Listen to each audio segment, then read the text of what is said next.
the major chord. That's what we're learning today, and that's what I'm going to teach you real quick. More specifically, I'm going to teach you how to play a major chord on the 6th string. Remember?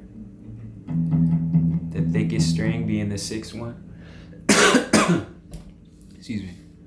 So, we're going to get your index finger, your pointer finger, and we're going to put it on the 3rd fret. 1, 2, 3. The index finger on the 6th string. Boom. And I'm gonna have a little graphic so you can see what's going on. You'll see the frets, and then you also see the dot and a number on the dot representing what finger I want you to use. So we're gonna have the index finger right here. The next finger is going to be your ring finger. It's going to go on the 5th fret of the 5th string. This makes a power chord.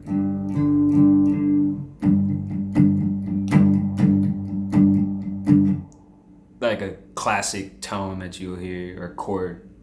It's in all kinds of music.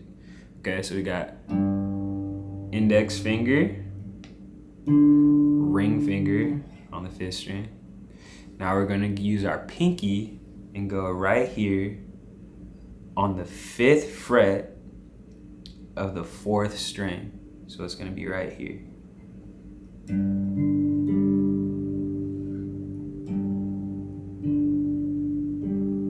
Going from this string, strumming 6th string, 5th string, 4th string. Just going down those 3 top strings.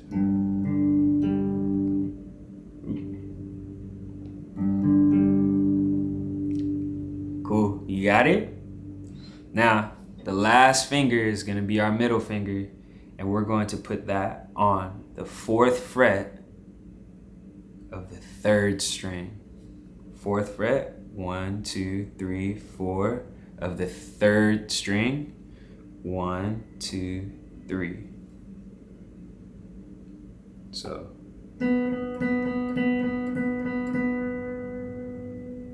when we put all that together, when we strum through these top 4 strings, 1, 2, 3, 4, or the strings that are closest to us, excuse me. Boom. We have all the notes that we need to create a major chord. Now, if you look at my index finger, I've laid it across the whole entire neck or fretboard. I do that because I want to control the strings, right? But also, those other 2 strings that we haven't pressed down, I can mute those. So we just have this pure, clean tone, or I can press all the way across. I'm pressing across the whole entire way so that as I strum, I can get these 2 high strings as well.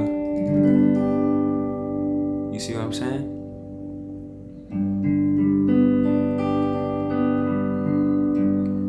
If you remember this finger figure, sounds like a tongue twister, but if you remember this finger figure, you can move it all up and down the neck. Just keep holding it in the same grip, if you will, and you're playing a major chord wherever you want on the guitar. Now, the only difference between a major chord and a minor chord is picking up one finger. So we're gonna start over just like how we did when we first did the major chord. We're gonna have our index finger on the 3rd fret of the 6th string, our 3rd finger, our ring finger, on the 5th fret of the 5th string. Then we're gonna have our pinky on the 5th fret of the 4th string. And then on this one, we have to have our index finger barring across that whole 3rd fret, because the next note is gonna be right here on the 3rd fret of the 3rd string. So it's gonna, you hear that?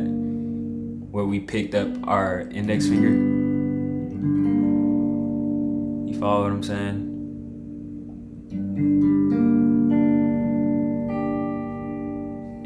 Just like with the major chord, where we can move it all up and down the neck, we can do the same thing with the minor chord.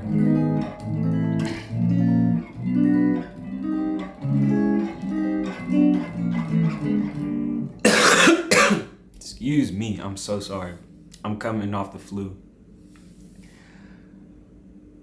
So, we know that if we retain those grips that we've created, we can place them anywhere on the neck and have a major chord wherever we want.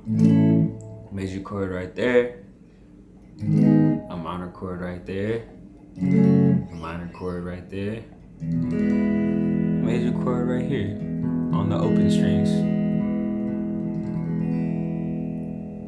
Now I can go deeper into the theory and how we can start creating music with that, but this is just a course on this is how you play a major chord on the 6th string, or your traditional bar chord.